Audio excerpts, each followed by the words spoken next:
Hello everyone, welcome back to another video. आपका स्वागत है। आज वीडियो हम लेकर आए, इसका टाइटल है what actually happened to Madhubala. तो चलिए देखते हैं इस वीडियो में, लेकिन से पहले इस वीडियो चैनल का ओरिजिनल लिंक आपको हमारी वीडियो के डिस्क्रिप्शन मिल जाएगा। सब्सक्राइब कर, लाइक, शेयर कर, फॉलो कर इनके चैनल को। इसके अलावा लोग चैनल लिंक लिंक भी हमारी वीडियो के डिस्क्रिप्शन मिल जाएगा।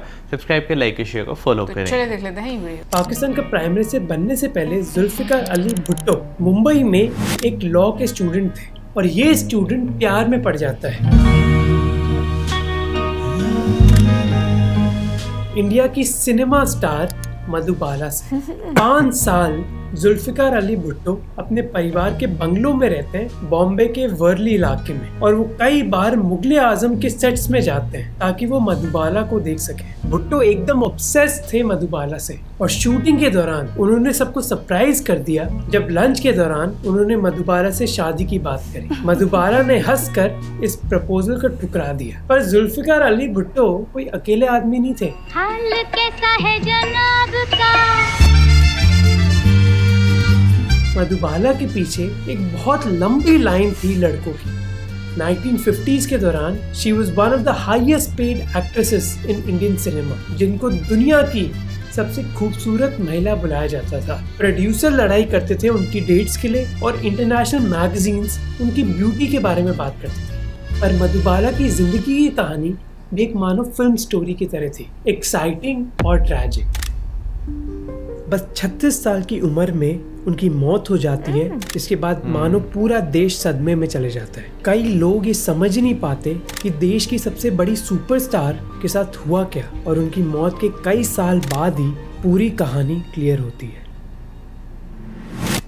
14 फरवरी 1933 में जन्मी मधुबाला का ओरिजिनल नाम था मुमताज जहान बेगम दहलावी। वो दिल्ली में बसी एक पठान परिवार में अतौला खान की तीसरी बच्ची थी। अतौला जी एक स्टीरियोटिपिकल इंडियन पिताजी की तरह थे, एकदम स्ट्रिक्ट, जबकि उनकी माँ एक सिंपल और घरेलू महिला थी। पर इस परिवार की स्टेबिलिटी टूट जाती है जब अतौला जी को एक दिन इतना गुस्सा आ जाता है काम के दौरान, जिसकी वजह से इंपीरियल टोबैको कंपनी में उनकी जॉब चली जाती है। इसी वजह से वो अपने परिवार के साथ बॉम्बे शिफ्ट हो जाते हैं। पूरी दुनिया बदल जाती है जब अतौला जी को रियलाइज होता है कि उनकी छोटी सी मुमताज के पास एक ऐसा टैलेंट है जो इस शहर में बहुत काम आ सकता है। ये बच्ची गाती है और डांस करती है, और ये समय एक बहुत इम्पोर्टेंट ट्रांजिशन पीरियड है इंडियन सिनेमा के लिए। नए फिल्म स्टूडियोज की एंट्री हो रही थी और बम्बई शहर सपनों का शहर बन रहा था। नए स्टूडियोज में से एक सबसे पॉपुलर स्टूडियो है बॉम्बे टॉकीज, जिसको हिमांशु राय और देविका रानी ने एस्टैब्लिश किया। अतौला खान अपनी बेटी मुमताज को बम्बई के स्टूडियोज लेकर जाते काम की तलाश में। ऑफिस कॉरिडोर्स में वो अपनी बेटी को गाने और डांस करने के लिए बोलते हैं ताकि लोग उनको नोटिस कर सकें। और एक ऐसे दिन देविका रानी ने इस बच्ची को नोटिस किया। देविका रानी अपने पति हिमांशु राय के साथ उस जमाने की एक बहुत बड़ी प्रोड्यूसर थी। मुमताज को जब उन्होंने देखा, वो दंग रह गई ये देखकर कि इस छोटी सी बच्ची का इतना एक्सप्रेसिव फेस है, कॉन्फिडेंस है और एक ब्यूटी है। उन्होंने हिमांशु को बोला इस लड़की को देखने के लिए, और एक स्क्रीन टेस्ट दिया। मुमताज ने ये स्क्रीन टेस्ट पास कर दिया और 1942 में वो बसंत फिल्म में कास्ट हुई, बस 8 साल की उम्र में। वो पूरे देश में पॉपुलर हो जाती हैं जब फिल्म में वो ये गाना गाती हैं, हमको है प्यारी हमारी गलियां। इस मोमेंट के बाद ये छोटी सी बच्ची अपने बड़े से परिवार की अकेली कमाने वाली सदस्य बन जाती है। पर कुछ ही देर में इस परिवार को एक शॉक लगता है। A minor fire on a small freighter in Bombay Harbor is the start of a major catastrophe. 1944 में बॉम्बे के डॉक्स में एक बहुत बड़ा एक्सप्लोजन होता है, जिस वजह से उनका पूरा घर तबाह हो जाता है। वो सड़क पर आ जाते हैं और इस वजह से उनको वापस दिल्ली जाना पड़ता है। पर देविका रानी इतनी इम्प्रेस्ड है मुमताज से कि वो एक डायरेक्टर को भेजती हैं दिल्ली में ताकि वो मुमताज को वापस लेकर आए। देविका चाहती हैं कि वो उनकी ज्वार भट्टा फिल्म में एक किरदार निभाए। अब मुमताज ये फिल्म तो नहीं करती, पर अतौला खान को ये पता चल जाता है कि उनके परिवार के लिए बॉम्बे शिफ्ट होना ही ठीक रहेगा।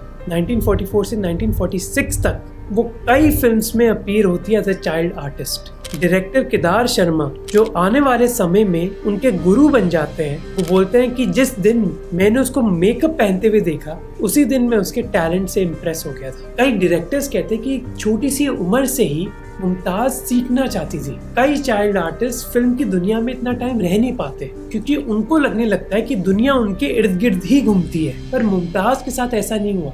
उनकी प्रायोरिटी उनका काम ही रहा। बचपन की उम्र में उनके साथ एक इंसिडेंट हुआ जिसका एक बहुत बड़ा इम्पैक्ट पड़ा उनके कैरेक्टर पर। उनकी माँ प्रेग्नेंट थी और सडनली उनकी तबीयत बहुत खराब हो जाती है। उनको अस्पताल जाना पड़ता है और इलाज के लिए पैसे चाहिए, पर मुमताज को महीने के बस 300 रुपये मिल रहे हैं क्योंकि उनके पास और कोई ऑप्शन नहीं है। 12 साल की मधुबाला अपने पिताजी के साथ एक प्रोड्यूसर के पास जाती हैं पैसे उधार लेने के लिए। प्रोड्यूसर बिना किसी सवाल के उनको 2000 रुपये देता है ताकि वो अपनी माँ की ज़िंदगी बचा सके। इस इंसिडेंट के बाद मुमताज़ डिसाइड करती है कि अगर और कोई कभी भी ऐसी पोजीशन में होगा उनके साथ तो वो उनकी मदद ज़रूर करेंगे। इसीलिए कई लोग उनको पैसों के मामले में बहुत दिलदार बुलाते हैं। ये चाइल्ड आर्टिस्ट अगले कुछ सालों के दौरान कई फिल्म्स करती हैं। एक फिल्म वो कर रही हैं एक्टर KN सिंह के साथ, पर शूट के दौरान सडनली वो घायल हो जाती है। स्टूडियो में बैठे डॉक्टर को तुरंत बुलाया जाता है और वो कहते हैं कि मुमताज को एक हार्ट की दिक्कत है, पर ये बच्ची अभी अपनी सक्सेस के कुछ इनिशियल कदम ही रख रही है, इससे छोटी सी बीमारी कोई बाधा नहीं बनती। मुमताज सेट पर वापस आती है और फिल्मिंग स्टार्ट करती है, पर देविका रानी जानती है कि इस लड़की की किस्मत में बहुत कुछ लिखा हुआ है। देविका मानती है कि बेबी मुमताज जिस लड़की का मानो नाम बन गया वो बहुत नॉर्मल सा नाम है किसी स्टार के लिए, इसीलिए वो एक नए नाम के बारे में सोचती है, मधुबाला। और अब इस मधुबाला को अपना पहला लीड रोल अपनी किस्मत की वजह से मिलता है। 1947 में डायरेक्टर केदार शर्मा अपनी फिल्म बना रहे हैं बेचारा भगवान और उनकी पत्नी लीड एक्ट्रेस है। फिल्म के मुहूर्त के दिन अनफॉर्चुनेटली उनकी बीवी की मौत हो जाती है और फिल्म को रोक दिया जाता है। केदार शर्मा सदमे में है, पर एक दिन वो डिसाइड करते हैं कि वो ये फिल्म बनाएंगे नए एक्टर्स के साथ। पर प्रोड्यूसर चंदूलाल शाह इस फिल्म को फाइनेंस ही नहीं करना चाहते। वो कहते हैं कि 2 नए एक्टर्स हैं इस फिल्म में, ये फिल्म कैसे चलेगी। लड़की है मधुबाला और लड़का है पृथ्वीराज कपूर का बेटा राज कपूर। केदार शर्मा कहते हैं कि वो एक कास्ट बदलेंगे ही नहीं, चाहे कुछ भी हो जाए। उल्टा वो अपनी ज़मीन बेच देते हैं इस फिल्म को फाइनेंस करने के लिए। इस फिल्म को बुलाया जाता है नील कमल और इसी के साथ 22 साल के राज कपूर और 14 साल की मुमताज़ का लीड रोल में डेब्यू होता है। डायरेक्टर केदार इम्प्रेस्ड है मुमताज़ की ब्यूटी से नहीं, बल्कि उनकी डिलीजेंस और उनकी कैरेक्टर से। हर दिन वो मलाड से Dadar over crowded 3rd class train compartments में सैर करके आती हैं और एक भी दिन लेट नहीं होती। वो मानो एक मशीन की तरह काम करती है। नील कमल के सेट्स में दोनों लीड्स के बीच मानो एक राइवलरी है। राज कपूर मानते हैं कि ये छोटी सी लड़की कई बार उनको सेट्स में आउटशाइन कर देती है। राज कपूर ने उल्टा ये एडमिट किया कि वो मधुबाला से जेलस थे। दोनों के बीच एक कॉम्पिटिशन की आग रंग लाती है। इस फिल्म की शूटिंग खत्म होने से पहले मधुबाला के पिताजी उनके लिए नए फिल्म ऑफर्स एक्सेप्ट करने लग जाते हैं। इससे केदार शर्मा खुश नहीं है। उन्होंने बस मधुबाला को कास्ट ही नहीं किया, बल्कि उनको डिस्कवर किया, ट्रेन किया और देश की लीडिंग एक्टर्स बनाया। इससे उनके और मधुबाला के बीच एक लॉयल्टी का बॉन्ड बन गया। पर अतौला खान ने इन रूल्स को फॉलो करने से मना कर दिया। बिना किसी नेगोशिएशन के उन्होंने फैसला ले लिया, जो एक उदाहरण बन गया कि कैसे ये आदमी अपने और अपनी बेटी के कई पावरफुल दोस्तों को नज़रअंदाज कर सकता है। पर फिल्म इंडस्ट्री में अब कई लोग मानते हैं कि मधुबाला एक राइजिंग स्टार है और इनकी ये ट्रांसफॉर्मेशन उनके कई करीबी लोग भी नोटिस करते हैं। कई साल बाद एक्टर KN सिंह, जिनके साथ मधुबाला ने अपनी पहली फिल्म करी, वो उनको मिलती है। KN सिंह सरप्राइज हो जाते हैं ये देखकर कि वो छोटी सी बच्ची अब एक लीडिंग लेडी बन गई है।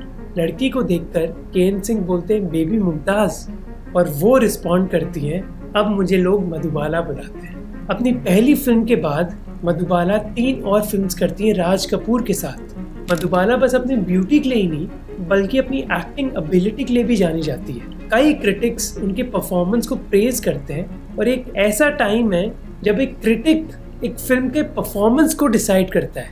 अब फिल्म की दुनिया में तो बहुत कुछ अच्छा चल रहा है, पर अपनी पर्सनल ज़िंदगी में मधुबाला स्ट्रगल कर रही है क्योंकि उनके पिताजी मानो एक मिलिट्री डिक्टेटर की तरह हैं। वो मधुबाला का स्केड्यूल डिसाइड करते हैं, घर से स्टूडियो लेकर आते हैं और स्टूडियो से घर।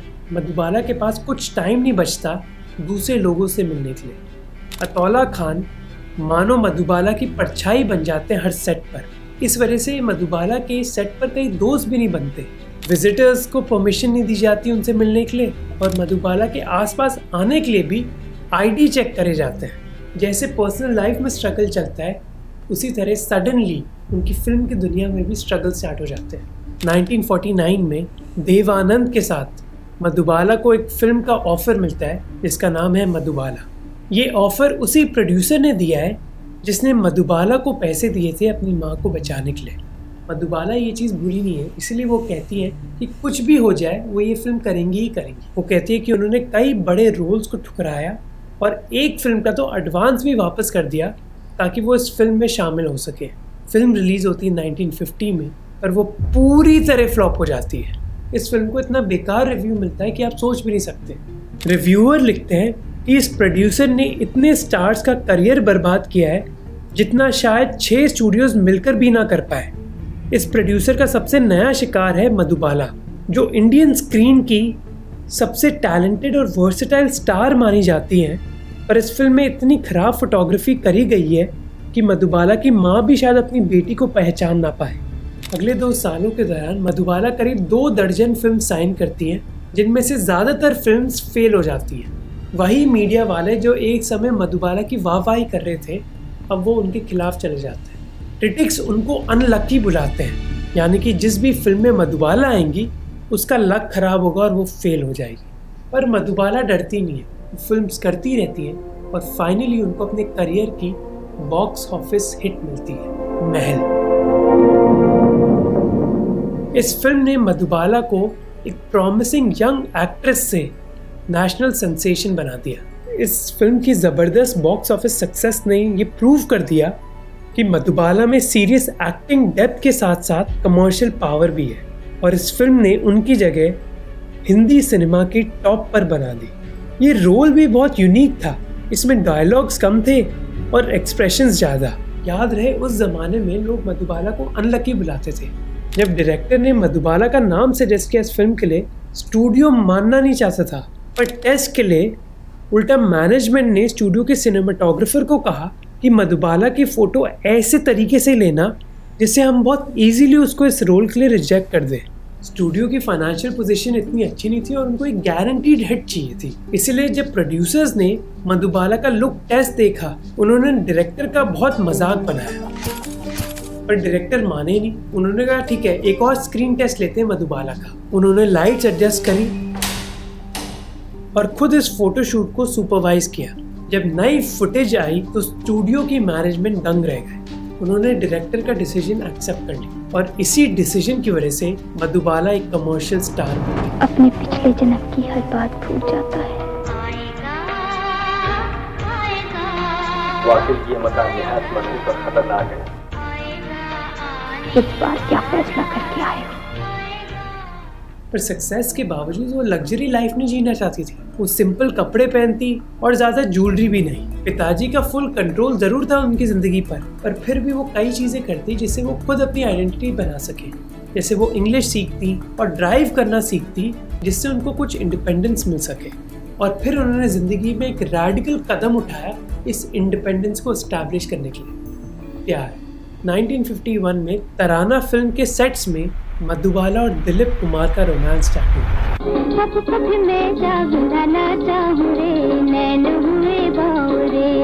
रोमांस की कहानी स्टार्ट करी थी मधुबाला ने। कहानी के हिसाब से उन्होंने अपने पर्सनल हेयर ड्रेसर को दिलीप कुमार के मेकअप रूम में भेजा, गुलाब के फूल और उर्दू में लिखे हुए हैंड रिटन नोट के साथ। नोट में लिखा गया कि अगर उनके अंदर वही फीलिंग्स है जो मधुबाला के अंदर है तो उनको ये गुलाब एक्सेप्ट कर लेना चाहिए। दिलीप कुमार ने ये गुलाब एक्सेप्ट कर लिया और फिर उनका 9 साल का रोमांस स्टार्ट हुआ। क्योंकि मधुबाला के पिताजी हर टाइम उनके साथ रहते थे, इसलिए डेट पर जाना इतना आसान नहीं था।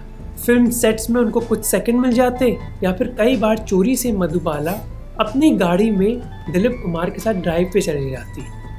फिल्म सेट्स में भी उनकी इलेक्ट्रिक केमिस्ट्री नोटिस करी गई।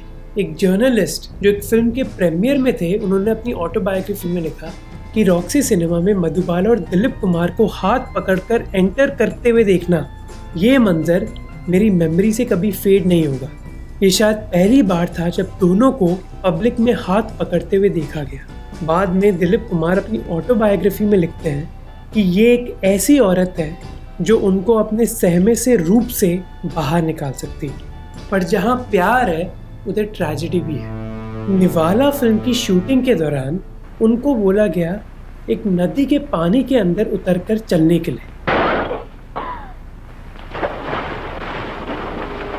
मधुबाला जो यूजुअली हर सीन के लिए हाँ कह देती थी, उन्होंने इस बार मना कर दिया। अपेरेंटली वो चाहती थी कि उनके घर से पानी मंगवाया जाए जिससे वो नहाए इस सीन के बाद। डायरेक्टर ने मधुबाला की इस रिक्वेस्ट को एक्सेप्ट करने से ही मना कर दिया। उन्होंने सीधा पैकअप ऑर्डर किया और 4 दिन के लिए शूटिंग नहीं करी। उन्होंने एक फेमस एडिटर को इसके बारे में कंप्लेन भी करी, जिसके बाद ये खबर सब तक पहुंच गई। इतनी नेगेटिव पब्लिसिटी हुई कि मधुबाला के पिताजी अतौला ने किसी जर्नलिस्ट को फिल्म सेट में घुसने से भी मना कर दिया। इस चीज़ के बाद जर्नलिस्ट और गुस्से में आ गए। उन्होंने अनाउंस किया कि वो मधुबाला को बॉयकॉट कर देंगे। जर्नलिस्ट ने भी हदें पार कर दी, उनकी पर्सनल जिंदगी पर अटैक्स करने लग गए, उनके धर्म और बैकग्राउंड के बारे में खबरें लिखने लग गए। इसके रिस्पॉन्स में मधुबाला के पिताजी ने ऐलान किया कि प्रोड्यूसर्स को उन मैगजीन से एडवर्टाइजमेंट्स हटाने होंगे जिन्होंने उनकी बेटी के खिलाफ ये अपशब्द लिखे। कई जर्नलिस्ट ने तो उनको और उनके पिताजी को मारने की धमकी दे दी। अब पोस्टर छिपवा दिए पूरे बॉम्बे में कि वो मधुबाला को बॉयकॉट कर रहे हैं। खबरें में लिखा गया कि जो डोनेशंस भी मधुबाला ने चैरिटी को दी, वो पब्लिसिटी स्टंट के लिए ही दी। साइकोलॉजिकल प्रेशर इतना बढ़ गया कि स्टेट सरकार ने मधुबाला को इजाज़त दे दी कि वो अपने लाइसेंस गन कैरी कर सकती है और एक बॉडीगार्ड भी रख सकती हैं जो खुद आर्म्ड होगा। अब मीडिया के इस कैंपेन के बावजूद उनकी पॉपुलैरिटी कम नहीं हुई। दुनिया उनको पब्लिक स्वीटहार्ट नंबर 1 बुलाती। 1 साल के बाद दोनों साइड्स ने डिसाइड किया कि वो इस लड़ाई को ख़त्म करेंगे। मैगजीन एडिटर्स ने अपॉलॉजी लिखी और एक मशहूर एडिटर के घर में एक पीस मीटिंग बुलाई। अब ये एडिटर जो कुछ दिन पहले मधुबाला के खिलाफ आर्टिकल्स लिख रहा था, उनको देखकर चौंकन्ने रह गया। वो ये मान ही नहीं पाया कि ये महिला कितनी खूबसूरत है। इस मीटिंग के बाद अतौला खान, जो एक ज़माने में इन जर्नलिस्ट का दुश्मन होता था, आज दोस्त बन गया। और इस मीटिंग के बाद मधुबाला और बीके करंजिया, वही एडिटर जिसके घर में पीस मीटिंग हुई थी, वो दोनों लाइफ लॉन्ग दोस्त बन गए। इनफैक्ट एक टाइम जब बीके जी की फाइनेंशियल हालत बहुत ख़राब थी, मधुबाला ने उनको ऑफर दिया कि उनको बचाने के लिए वो फिल्म में काम करेंगी और उसका सारा पैसा उनको दे देंगी। अब इस मीडिया कैंपेन से तो वो बच गए, पर हार्ट ब्रेक से बचना इतना आसान नहीं। उनकी ज़िंदगी के सबसे ट्रैजिक एपिसोड ने इस खुश मिजाज मधुबाला को एकदम दुखी बना दिया। ये हुआ एक कोर्ट रूम के चलते। कई साल बाद मधुबाला के बारे में उनकी बहन ने कहा कि उनकी मौत 2 बार हुई, पहली बार उस कोर्ट रूम में और दूसरी बार असल जिंदगी में। बीआर चोपड़ा ने 1956 में एक बहुत एम्बिशियस प्रोजेक्ट लॉन्च किया, नया दौर, मधुबाला और दिलीप कुमार के साथ। 10 दिन की इंडोर शूटिंग के बाद भोपाल के पास आउटडोर शूटिंग होने वाली थी। अतौला खान अपनी बेटी को कभी आउटडोर शूट्स भेजते ही नहीं और उन्होंने इस चीज़ के लिए भी मना कर दिया, जिसके बाद बीआर चोपड़ा को गुस्सा आ गया। उन्होंने मधुबाला को वैजयंती माला से रिप्लेस कर दिया और मधुबाला को बोला कि मुझे वो 30,000 रुपये वापस करो जो मैंने तुम्हें दिए थे। अतौला खान ने ये पैसे देने से मना कर दिया, जिसकी वजह से बीआर चोपड़ा ने मधुबाला और अतौला खान के खिलाफ एक केस फाइल कर दिया। अब फिल्म इंडस्ट्री मानो 2 भागों में बट गई, एक बीआर चोपड़ा की तरफ और दूसरे मधुबाला की तरफ। सवाल था कि एक्टर दिलीप कुमार किसकी साइड से बोलेंगे।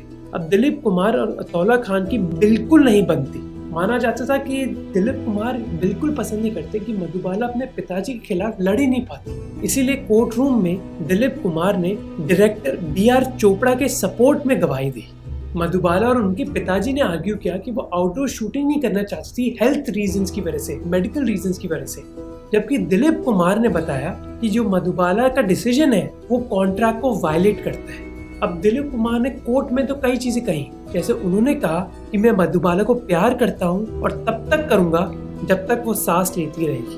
पर इस गवाही को फिल्म इंडस्ट्री के कई लोगों ने एक्सेप्ट नहीं किया। एक्ट्रेस नदीरा ने कहा कि मधुबाला ने तुम्हें अपना दिल दिया और तुम अपना कर्तव्य भी निभा नहीं पाए। अतौला खान ने ट्रायल में बताया कि तुम कहते हो कि तुम मेरी बेटी को प्यार करते हो, ये प्यार होता है। दिलीप कुमार की टेस्टिमनी को सुनकर मधुबाला शॉक रह गई। उन्होंने अपनी लॉयर को बोला कि मुझे विश्वास नहीं हो रहा कि ये वही आदमी है जिसको मैंने प्यार किया। कई लोग दिलीप कुमार के भी सपोर्ट में आए। जैसे एक्टर अजीत ने कहा कि दिलीप कुमार ने मधुबाला को रेकमेंड किया था इस फिल्म में, इससे अगर मधुबाला आउटडोर शूटिंग नहीं कर रही उनको भी अपनी जिम्मेदारी उठानी पड़ेगी। दिलीप कुमार ने अजीत को बोला था कि वो फंस गए हैं। अब चाहे एक्सक्यूज जो भी हो, पर ये क्लियर हो गया था कि एक साइड में BR चोपड़ा दिलीप कुमार थे और दूसरी साइड में मधुबाला और उनके पिताजी। लोग मानते थे कि हम देश के 2 सबसे बड़े स्टार्स को अब कभी भी बड़े पर्दे पर देखेंगे नहीं, पर उनको आइडिया नहीं था कि देश की सबसे मशहूर फिल्म रिलीज होने वाली है जिसमें दिलीप कुमार और मधुबाला होंगे।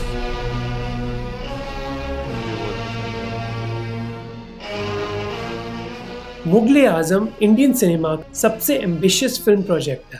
इस फिल्म को बनाने के लिए 16 साल लगे थे और मधुबाला और दिलीप कुमार ने इस प्रोजेक्ट की कमिटमेंट अपनी कोर्ट रूम कंट्रोवर्सी से पहले ही कर दी थी।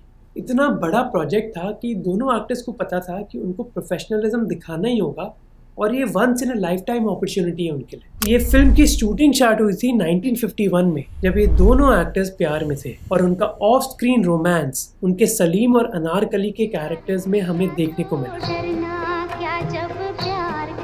पर कंट्रोवर्सी के बाद जिस तरह ये दोनों एक दूसरे को ट्रीट करते फिल्म सेट पर, उसमें दिन रात का अंतर था। टेंशन इतनी ज्यादा थी इन दोनों के बीच कि इस फेमस सीन में, जो मानो इंडियन सिनेमा की one of the most erotic scene माना जाता है, वो एक्चुअली टोटल साइलेंस में किया गया, बहुत ऑकवर्डनेस के साथ।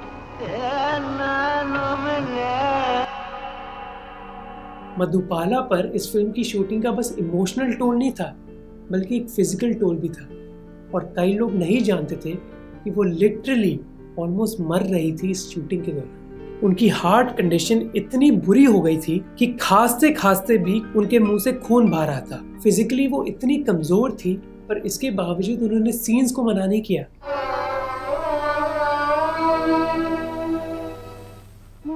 इनफैक्ट ये फेमस सीन जहां उनको बांध दिया गया था हैवी चेन से, वो भी उन्होंने पूरा किया। डॉक्टर्स ने चेतावनी दी कि इन चेन्स की वजह से और स्टूडियो लाइट्स की गर्माहट की वजह से उनकी तबीयत बहुत खराब हो सकती है, पर मधुबाला ने कुछ मना नहीं किया। और जिस समय मधुबाला को सपोर्ट की ज़रूरत थी, उसी समय दिलीप कुमार अपनी सीन्स शूट करने के लिए आते और जैसे ही ये ख़त्म होता, सेट छोड़ के तुरंत चले जाते मधुबाला से बिना बात करे हुए। मुगले आजम इवेंचुअली मधुबाला के करियर की सबसे बड़ी फिल्म बनी। जब ये फिल्म बम्बई के मराठा मंदिर में प्रीमियर हुई, मानो ये एक रॉयल इवेंट था। फिल्म का प्रिंट एक हाथी पर आया, पर वो महिला जिसने अनारकली का किरदार निभाया, वो इतनी बीमार थी कि वो प्रीमियर के लिए भी नहीं आ पाई। पर इसी डेस्परेशन के दौरान उन्होंने एक और गलत कदम उठा लिया। एक लड़की भीगी भागी सी। लेट 1950s में मधुबाला की मुलाकात हुई किशोर कुमार के साथ। ये दोनों मिले चलती का नाम गाड़ी के सेट्स पर। इस समय मधुबाला अपने हार्ट ब्रेक से गुजर रही थी और उनकी जिंदगी में किशोर कुमार की एंट्री हुई, जिनका बहुत अच्छा मिजाज था, जिनके टेम्परामेंट की वजह से मानो मधुबाला की टेंशन्स खत्म हो जाती। अब इन दोनों की कंपेनियनशिप धीरे धीरे प्यार में बदल गई और 1960 में, जिसको कई लोग मधुबाला की जिंदगी का सबसे सरप्राइजिंग डिसीजन बुलाते हैं, उन्होंने डिसाइड किया कि वो किशोर कुमार से शादी करें। एक्ट्रेस नदीरा ने बोला, हे भगवान मधु, तू क्या कर रही है। कई लोग मानते कि ये डिसीजन इरैशनल था और मधुबाला ने लिया क्योंकि वो बस अपने हार्ट ब्रेक से रिकवर करना चाहती थी। इंग्लिश में बोलूं तो रीबाउंड। अब किशोर कुमार एक जीनियस परफॉर्मर जरूर थे, पर इमोशनली इतने स्टेबल नहीं थे कि वो एक बीमार महिला को सपोर्ट दे सके। किशोर कुमार ने फिल्म फेयर के इंटरव्यू में खुद बताया कि मैं मधुबाला से प्यार नहीं करता था। इनफैक्ट मेरे लिए वो मेरे दोस्त दिलीप कुमार की गर्लफ्रेंड थी। मधुबाला के पिताजी ने भी इस मैच को कभी अप्रूव नहीं किया, पर उनके पास इतना साहस नहीं था कि इसके बारे में वो अपनी आवाज उठा सके। मधुबाला की तबीयत बिगड़ती रही और वो किशोर कुमार के साथ लंदन गई डॉक्टर से मिलने के लिए। उनको था कंजीनियल हार्ट डिफेक्ट, यानी कि उनके दिल में छेद था और ये कंडीशन एक बहुत डेंजरस स्टेज में पहुंच गई थी। सर्जरी पॉसिबल जरूर थी, पर सक्सेस होगी या नहीं ये अनक्लियर था। इस सिचुएशन को किशोर कुमार भी हैंडल नहीं कर पाए। उल्टा वो कंप्लेन करते थे अपने भाई अशोक कुमार को कि ये मुझसे बहुत लड़ती है। वो ये समझ नहीं पाए कि मधुबाला का ये बिहेवियर उनकी तबीयत की वजह से है। मधुबाला लेजेंडरी कंपोजर नौशाद के पास जाती और फूट फूट कर रोती। नौशाद ने उनको सलाह दी कि क्यों ना वो अपनी शादी तोड़कर एक फ्रेश स्टार्ट करे। मधुबाला ने पता है क्या बोला? जब कश्ती साबित तो सालिम थी, साहिल की तमन्ना किसको थी? अब ऐसी शिकस्ता कश्ती में साहिल की तमन्ना कौन करे? इवेंचुअली किशोर कुमार और मधुबाला अपने अपने रास्ते चले गए। मधुबाला खुद के घर अरेबियन विला में रहने लग गई और देश की सबसे बड़ी स्टार अपने आखिरी कुछ साल इसी घर में अकेले बिताने वाली थी। हार्ट कंडीशन की वजह से मधुबाला एक वॉक पर भी नहीं जा सकती थी। वो घंटे अपने बिस्तर में बिताती और रेडियो पर उन गानों को सुनती जिससे वो फेमस हुई। पिताजी अतौला खान अभी भी एक डिक्टेटर की तरह उनकी जिंदगी को कंट्रोल करते। कोई भी विजिटर्स अलाउड नहीं थे, जिस वजह से अफवाह फैलने लग गई बॉम्बे में कि मधुबाला की सारी सुंदरता पिघल गई और मानो ये ब्यूटी अब एक दरिंदा बन गई है। पर वो इस परसेप्शन के बारे में जानती थी। वो अपने आप को कई बार एक शीशे में देखती और बोलती कि देखो मैं क्या से क्या हो गई। अगर लोगों ने मुझे इस स्टेट में देख लिया तो मैं और रोने लगूंगी। बाद में उनकी बहन मधुर ने फिल्म फेयर को बताया कि उनकी बहन मानो एक स्केलेटन बन गई। लोग उनसे बात जरूर करना चाहते, पर वो किसी से मिलना भी नहीं चाहती। बीमारी की वजह से उनकी बॉडी से खून को एक्सट्रैक्ट करना पड़ा, जिससे वो फिजिकली और इमोशनली और कमजोर हो गई। इस आइसोलेशन के बावजूद उनको अपने फैंस से कई लेटर्स आते और अपने 36 बर्थडे से पहले ही 23 फरवरी 1969 को उनकी मौत हो गई।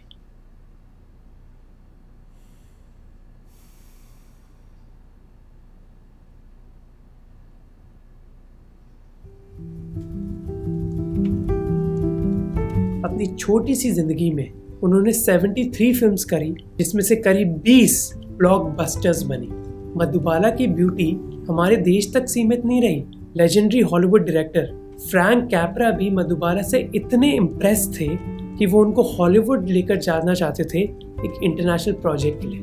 अनसरप्राइजिंगली मधुबाला के पिताजी ने इस प्रोजेक्ट को मना कर दिया। अगर आपको अंदाजा लगाना है मधुबाला की ग्लोबल पॉपुलैरिटी के बारे में, तो एक अमेरिकन मैगजीन ने अपने फ्रंट कवर में छापा the biggest star in the world and she is not in Beverly hills.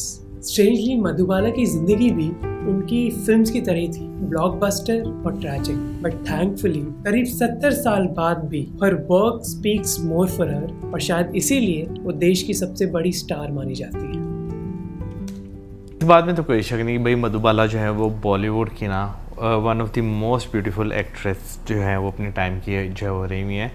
मुझे उनकी मूवी जो है ना मुग़ल आज़म बहुत पसंद है। मेरा ख्याल है मैंने अगर अपनी ज़िंदगी में कोई फर्स्ट मूवी उनकी देखी होगी ना वही देखी है। उसके बाद शायद कोई मूवी देखी है नहीं देखी मेरी याद नहीं, लेकिन उनके गाने बहुत अच्छे, बहुत हिट। लेकिन हाँ ये भी है कि बहुत ज़्यादा रिस्ट्रिक्शन थी और ज़िंदगी में शायद सब कुछ नहीं भी मिलता। बिल्कुल, हर किसी को ज़िंदगी में सब कुछ नहीं मिलता, लेकिन लाइफ में इतनी रिस्ट्रिक्शंस नहीं होनी चाहिए आपके ऊपर। ये भी एक ना आपको ज़िंदगी में मतलब जो गैर ज़रूरी रिस्ट्रिक्शंस होती हैं मुझे लगता है वो भी आपके लिए ना एक बीमारी ही बन जाती है, क्योंकि उसका भी प्रेशर आपको ही झेलना पड़ता है। बट ऑब्वियसली एक इंसान की ज़िंदगी में जब से वो काम कर रही थी उस टाइम से लेकर हर इंसान अपनी लाइफ में बहुत कुछ देखता है और वो किस तरीके से डील करता है वो उससे बेहतर कोई नहीं समझ सकता। सो अगर थ्रू आउट अगर उनकी जर्नी की बात की जाए तो बहुत सारे अप्स एंड डाउन्स भी देखने को मिले जो कि हर किसी की ज़िंदगी का एक हिस्सा बनते हैं। हाँ, मेरा ख्याल है सबसे बड़ा झटका जो है ना प्यार का ही होता है जो उन्हें लगा शायद, और वो उसको उस तरह नहीं झेल पाई, फिर शादी भी की और वो भी उस तरह सक्सेसफुल जो है वो नहीं हो पाई। लेकिन वही वो सोचिए, अगर आपको किसी से प्यार नहीं है ना तो शादी नहीं करनी चाहिए। बस इंसान, और अगर क्योंकि हाँ देखिए इंसान इस तरह का उसे लगता है कि शायद वो ये काम कर लेगा तो उसे सुकून मिल जाएगा। गलत लगता है आपको। सच में मुझे लगता है कि इमोशनल डिसीजंस नहीं लेने चाहिए, क्योंकि शादी कोई 1-2 दिन का खेल नहीं है। आप मतलब दोनों साइड से ही देखा जाए तो जब उन्होंने शादी की है तो दोनों ही व्यक्तियों को शायद एक दूसरे से प्यार नहीं था। मतलब जैसे उनके जो पति हैं उन्होंने बाद में बोला होना चाह रहा था, और दूसरा शायद उनका नहीं मुझे आइडिया समटाइम्स टेम्परेरी मोमेंट्स भी होते हैं। हाँ नहीं पता, लेकिन मुझे लगता है कि चीज़ें बड़ी कॉम्प्लिकेटेड हो जाती हैं। लेकिन बहुत कम मेरा ख्याल है सुपरस्टार्स इस तरह के होते हैं, एक्टर्स यानी कि सेलिब्रिटीज बहुत कम इस तरह के होते हैं जिन्हें जो है ना मरते दम तक लोग जो है वो याद करते हैं। बिल्कुल। बाकी बहुत अच्छी वीडियो थी, एक बिल्कुल ही डिफरेंट पहलू देखने को मिला। वरना तो मैं मधुबाला जी को बस खूबसूरती के उनके चर्चे ही नहीं, मुझे बहुत सारी चीज़ें पहले से भी मालूम थी। मैंने ये छोटे छोटे क्लिप्स देखे हुए हैं तो मुझे मालूम था। कमेंट सेक्शन में आप जरूर बताइएगा कि आप क्या कहना है इसके बारे में। लेकिन नेक्स्ट वीडियो में सब्सक्राइब करना। Good bye.